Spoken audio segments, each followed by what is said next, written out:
2022 влегуваме 2023 секако со желби и тенденции да имаме одлични спортски резултати, одлични настани. Тоа никаде се случи токму во годината која полека останува зад нас кон средината, како се замина претходниот селектор на кошаркарите, така дојде ново име кое се чини имаше волшебно стапче, па успе од една серија на катастрофални резултати да не врати на победничките патеки. Веќе предпоставувате во наредните минути во новогодишното интервју посветено за МАК кошарката е предводникот на нашите најдобри кошаркари Александар Јончевски. Добре дојдовте во студиото на Спортско радио 90,3. Добро ве најдов, благодарам за најавата и благодарам за времето и поканата. Јончевски, дали бевте прво изненадени кога добивте повик од челниците на македонската кошарка во еден турбулентен период кога ние паѓавме, да се обидете да не вратите таму некаде каде што е местото на МАК кошарката, МАК баскетот? Па, искрено, бев изненаден за периодот кој се случи тоа, бидејќи имав одлична соработка и со претходниот селектор и на само неколку дена пред почетокот на припремите за новиот циклус, он најави оставка, се слушнавме, најави оставка и периодот каде што бев повикан во тој жежок период, бев изненаден. Меѓутоа, искрено во репрезентација сум веќе од 2012 предквалификацијскиот циклус во Венецуела, па се понатака Европско првенство 13-та, 2015-та последното Европско првенство. Некако работите следа, го очекував повикот и со задоволство ја прифатив понудата. Да, сите беа насочени кон одредени шпекулации дека Бајич ќе го замени повторно човек од надвор, дека така може да се дојде до она посакувана формула, нели, да ние повторно дојдеме на тие врни резултати, меѓутоа кога си внатре, кога ги имаш во прсите моменти во репрезентацијата, се чини многу полесно и да се работи со репрезентативците. Сега, бидејќи бевте внатре и го претрпевте тој циклус на порази низ оние мундијалски квалификации, дали малку имаше и скептицизам дека како сега од позиција на главен тренер на селектор ќе успеам да ги вратам во еден колосек за да носат радост за македонската јавност? Скептицизам. Не би рекол дека имаше скептицизам, имаше нормално еден мал страф од неуспех, меѓутоа тоа не наведе да работиме многу повеќе, бидејќи веќе растев јас со тие играчи, јас како тренер, они како играчи, дел од нив и поискусни, меѓутоа имаше и млади, за кои знам од нивните јуниорски денови, верувам дека можев да искористам максимумот од било кој од еден од нив и некако се поклопија коцките да стартуваме со победа во странство, во Данска.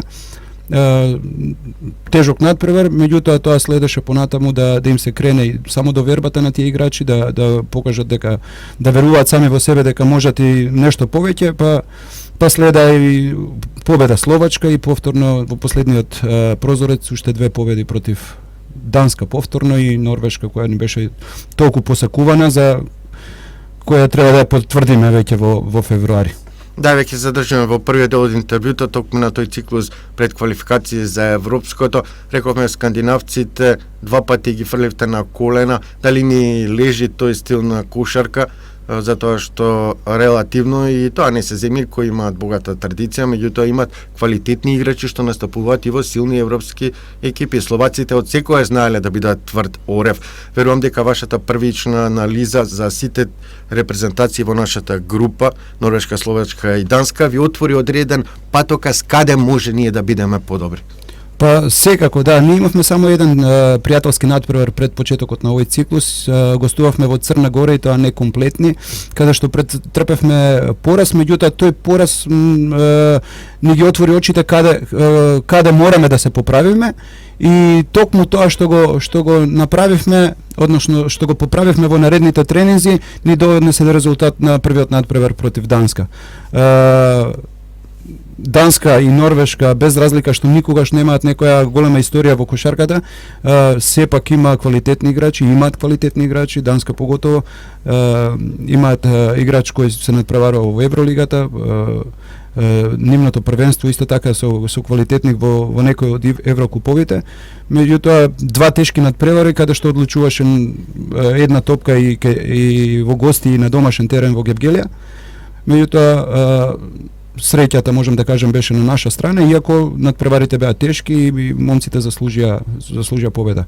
Што се однесува да надпреварот со Норвешка, ја мислам дека и поставивме некој свој виден рекорд на најмалку примени кошеви на некој европско надпреварување, 36 примени кошеви од Норвешка, која важеше за една екипа која ужива брза игра и многу шутерска екипа која исто така постигнуваше на повеќе од 90 поени на одредени надпревари во претходниот циклус, да ги сведеме на една третина од просекот, беше своевиден рекорд, меѓутоа и изненадување и за сите нас. Така да верувам дека надпреварот во февруари повторно со нив ќе биде одлучувачки за да го потврдиме првото место во групата. Евидентна беше разликата кај нашите кошаркари, тоа пак предпоставувам дека е ваша заслуга од психолошки аспект. Гледавме во оние предквалификации за мундијалот како брзо паѓавме, на 5 разлика веќе противникот доаѓаше до цифрена предност и ние тоневме. Сега на надпреварите, од како вие сте главен на клупата и на некој начин насочувате, кажувате што треба и како да се реализира, се гледа дека се смени малку и менталитетот на кошаркарите. Нема веќе загубени топки, нема грешки, значи све тоа сведено на еден минимум и како резултат дојдоа тие фантастични 4 победи во 4 кола. Како ви успеа одеднаш за тие релативно млади кошаркари? Па јас и како тренер и во клубовите во кои работам се залагам првенствено за што помал број на загубени топки.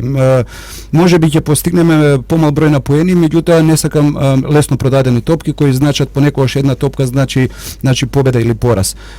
Нагласувавме многу често на тренинзите да не се ризикува кога не се сигурни играчите, а тоа им влева и самодоверба на самиот надпревар.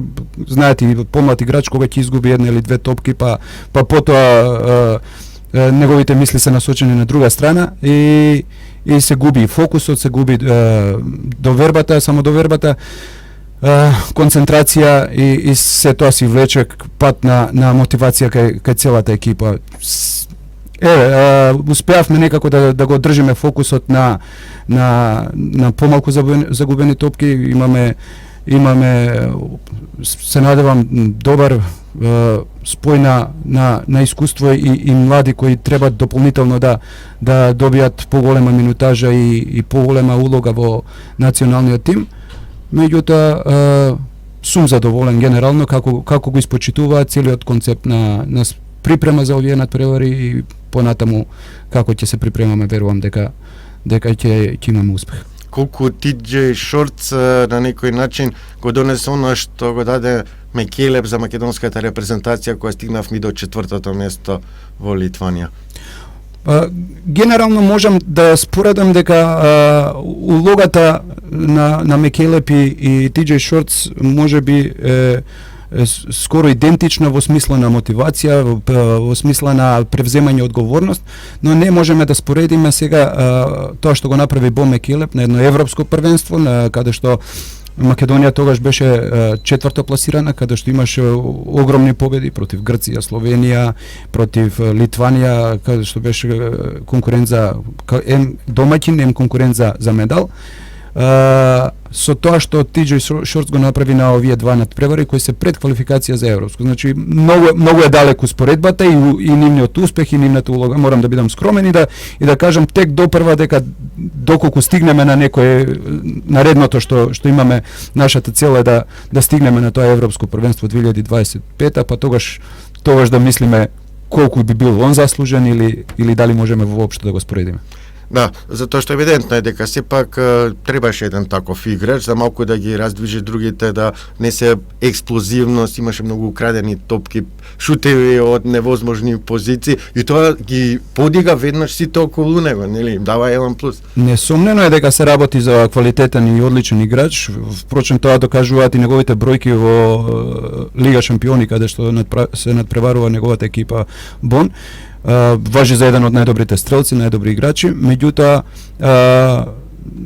морам да напоменам дека и првите два надпревари ги добивме и без него. Тука беше Димитриевич кој повратник во репрезентацијата, а сепак толку млад и треба допрва да сноси одговорност и улога и како што течат работите и неговата улога моментално во Уникс докажува дека и како сигурно ќе биде лидер на овој национален тим. Сега нив двајца се уште не сме ги искомбинирале. Тоа сакав да прашам, сега имате ли? Да, и како да имаме идеја, бидејќи нормално имам концепт каде што би се уиграли и двајцата, секако дека може да бидат и во иста петорка, но имаме и бекап варијанта каде што натурализиравме и висок играч на позиција 5 и многу е веројатно и можно и како опција да доколку Димитриевиќ биде во следниот циклус ќе ги пратиме неговите распореди, нормално ВТБ лигата дали ќе го дозволи тоа и да во следните два надпревари наместо TJ Shorts да биде и висок играч. Нормално не би сакале да ги изгубиме, меѓутоа ќе ги разгледаме опциите, ќе ги разгледаме составите на опонентите и ќе донесеме заедничка улога со стручниот штаб. Да, ќе биде многу интересно двајцата да бидат, нели, TJ и Димитриевиќ на терен, ќе биде полесно да ги разбивате тие зонски одбрани. Двајцата се сигурни, нели, шутери, главно поентери, но имат и очи на грб, па знаат да. Затоа што два такви бека е тешко да се задржат со зонска. Да, еден пак може некако да се удвои така натаму. Сигурно, доколку Димитриевиќ биде во можност да биде во февралскиот прозорец дел од националниот тим, и ако се тече во ред и со TJ Shorts, верувам дека ќе имаме еден од најдобрите бековски тандеми во овој предквалификацијски циклус. Нема да речам Славнички Чановиќ, меѓутоа така некако му доаѓа според позициите. Добро, јас сум генерација после Славнички Чановиќ, за нив само сум гледал, сега е некоја помодерна кошарка каде што не би ги споредил со нив, меѓутоа да, квалитетот и имињата можеби да допрва да донесат некоја наредна споредба со такви имиња. Сега споменавте и на петка позиција, што е со младиот Симич? Младиот Симич е еден од перспективните, можеби најперспективни на таа позиција и тој воопшто не е иземен во ниеден момент на размислување од националниот тим, повикане во сите циклуси, го пратиме неговиот развој во Борац Бања Лука, игра во моментално Јадранска втора лига и верувам дека ќе прерасне во еден секако од носителите, неговата сигурност и самодоверба расте со секое наредно доаѓање. Одлично момче, работи, што би рекле ние, coachable играч, така да верувам дека ќе прерасне еден исто од носителите на играта. Па имаш одлична школа сега Барселона. Да, за кошарка. Да, младинските јуниорски денови години ги помина во Барселона. За жал многу ретко од нив тоа е жариште на интернационални играчи, меѓутоа се надевам дека и во Борац Бања Лука во Јадранска втора лига дека е сосема квалитетна, поготово се работи за млад играч со 18 годишен кој допрва ќе ги добива своите минути и искуство. Така и тука некаде правиме еден музички премин, па ќе влеземе и во вториот дел од новогодишното интервју со предводникот на македонската кошаркарска репрезентација Александар. Спортско радио 90,3 во серијалот новогодишни емисии слушате таа посветена за македонската кошарка во 2022 или поточно за нашата машка репрезентација, која под диригентската палка на Александар Јончевски има фантастична серија од 4 победи во предквалификациите за европското. Во првата половина од новогодишното интервју проговоривме малку, во втората влегуваме со тоа што не чека 2023 година. Последните два меча Јончевски од циклус квалификации, математиката е јасна. Една победа, сигурно сме први, дури варијанти кои не ги посакуваме, некои минимални порази на последните два меча, исто така може да не задржат. Сега претпоставувам дека имате желба да направите 6 од 6. Се разбира, да. Целта е да победиме на секој нареден надпревар. Меѓутоа и математиките ги имам направено и има повеќе од 7-8 комбинации, Не би сакал да зборувам, не одговара една победа, со една победа секако сме први на табелата, бидејќи веќе имаме 4 победи, а сите други имаат по само 2. Неко минимални порази нормално не водат понатака, меѓутоа математиките се направени, ќе ги оставиме за пред самиот надпревар да бидеме свесни што, како и понатаму ни следуваат. Така е, верувам дека ќе продолжите фантастично со вашите кошаркари, ќе затвориме 6 од 6 и сега тоа исто многу значајно во она што во финишот еве на годинава дојде или новиот план што е направен како да се стигне до циклус квалификации за Олимписките игри. Има една варијанта дека тие што доаѓаат од предквалификациите, секако и тие што нема да бидат застапени на мундијалот, сепак ќе бидат вклучени, а ние како лидери во нашата група и победници ќе влеземе таму. Дали полека некаде уште од сега во вашата глава доаѓа некоја идеја како да влеземе до Олимпијада? Па, видете, ја бев дел од тимот што беше многу близко до една Олимпијада 2012 во Лондон. Имаше предквалификацијски циклус во Венецуела, каде што од 12 тима, првите 3 има влезот на Олимпијада. И тоа беше, верувам дека полесната варијанта, односно можеби најблиско каде што еден колективен спорт на Македонија било толку близко до една Олимпијада. Тогаш имавме пораз од Нигерија во четвртфиналето, имавме пораз од Доминиканска република, а имавме плюс 16 на полувреме. Доколку ја помбинавме Доминикана, ќе игравме со Нигерија за трето место, кое што ќе водеше. Значи, бевме едно полувреме од еден надпревар, да кажам, до Олимпијада. И знам колку беше тешко и колку све помина тоа четврто место од Литванија да го донесе тој надпревар од Олимпијада. Во овој дел мислам дека малку е потешко и дека не сум скептик, морам да кажам не сум скептик, меѓутоа многу е тешко да се дојде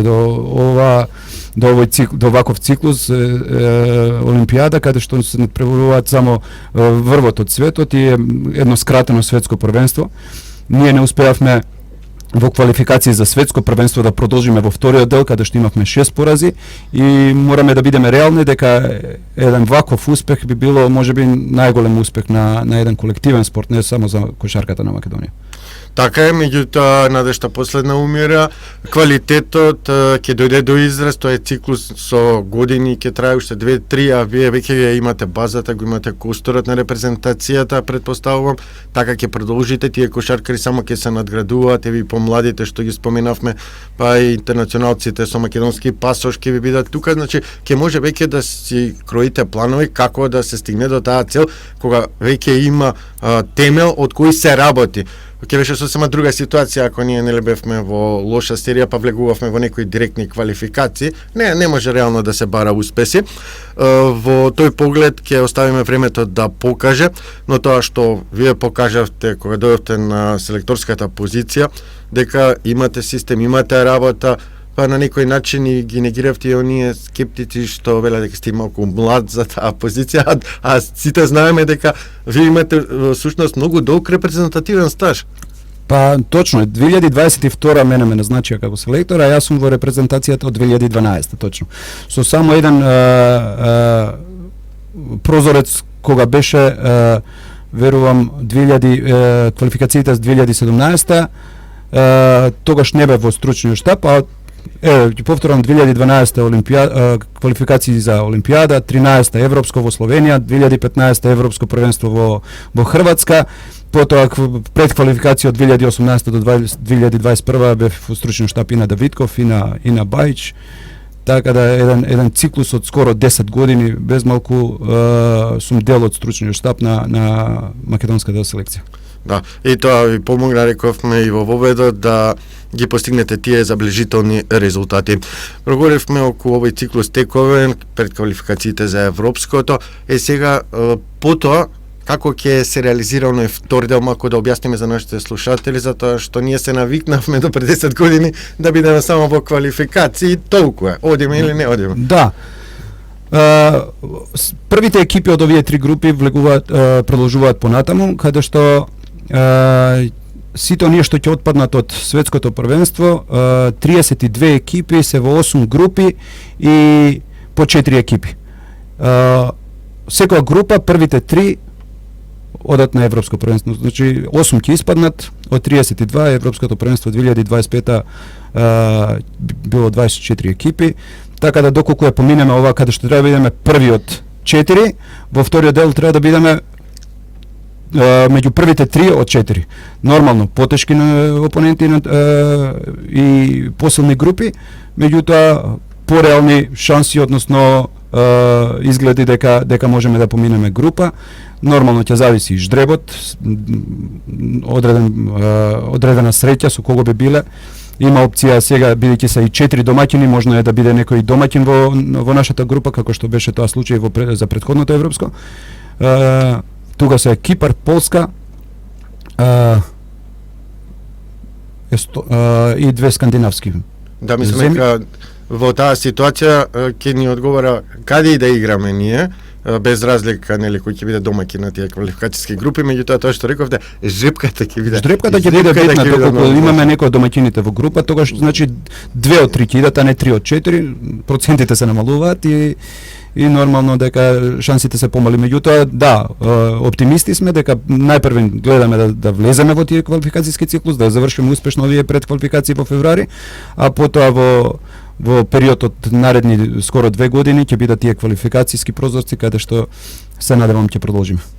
А сега малку и за кошарката. И вие бевте активен на теренот, долг период сте влезени во кошаркарските води во позиција на тренер, сега селектор на нашата репрезентација. Може ли една споредба од тоа кога бевте вие активен, па како сето тоа се одвива кај нас и сега еве во овој период во последниот шампионат? Па искрено кошарката веќе сум повеќе од 25 години што како играч, што како тренер и има успони и падови. И тоа многу тие успони и падови се многу во краток временски период. Значи за 2 години може да бидеме 7-8 клуба конкуренти и за плейоф и за титула, а за 2 години да биде само еден, дали би било тоа МЗТ работнички или Евроникел, односно Фени во еден одреден период. Многу брзо има промene во управите на клубовите, многу брзо и желбите и амбициите на клубовите се менуваат и нема една константа која би можело да внесе, односно да вложи во млади категории, каде што тој циклус ќе потрае и каде што ќе донесе резултати со домашни играчи. Се случува преку ноќ, ќе дојде една управа или друга, сака за една година да игра финале, сака за втората година да се освои титула, кога нема да се случи тоа, автоматски се губат и спонзорите, се губи управата и клубот од едно финале може да се случи наредната година воопшто и да не настапува во првата лига. Тоа се некои драстични промени и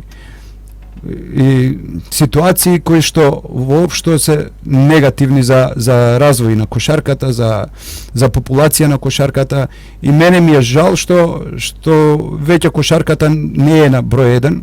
Зборувам не само кај медиумски застапена, туку и кај желбата, кај децата, кај младите кои првиот спорт не име кошарката. Веќе ракометот одамна го завзема првото место и можам да кажам дека се уште го држи. Нормално со вложувањата во ракометот имаше неколку екипи кои константно вложуваа со години и успехот беше неминовен и нормално дека и желбата кај новите генерации да се занимаваат со тој спорт преовлада. Се надевам дека со новиот закон и со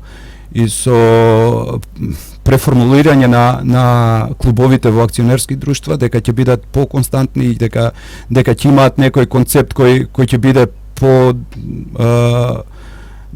долготраен, на подолги стази, за со вложување во млади категории да има некој успех, тој успех би трал и многу подолго. Да, интересно беше и тоа, во еден период ние имавме празни сали од кошарката, па потоа неколку екипи донесоа и атрактивни интернационалци, значи кошаркари со богато искуство, па немаше место да се влезе во сала, имаше дерби во континуитет, никому не беше загарантирана титулата. Веќе во наредната сезона повторно се врати старата слика, нели? Дали во сето тоа колку им помага или им одмага на македонските тимови кои еве настапуваат низ АБА, АБА-2 лига во тие меѓународни конкуренции, па се расфрлани, нели, на повеќе фронтови, а нема долга клупа.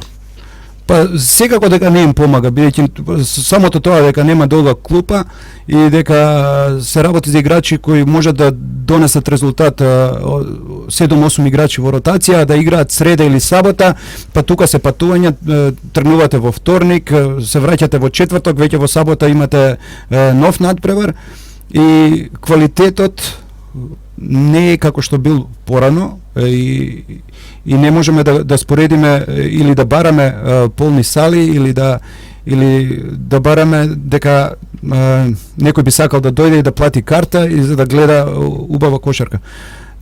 Се надевам дека тоа време ќе се врати. Еве МЗ имаше успех во АБА-2 лига каде што го врати МЗ во првата јадранска лига.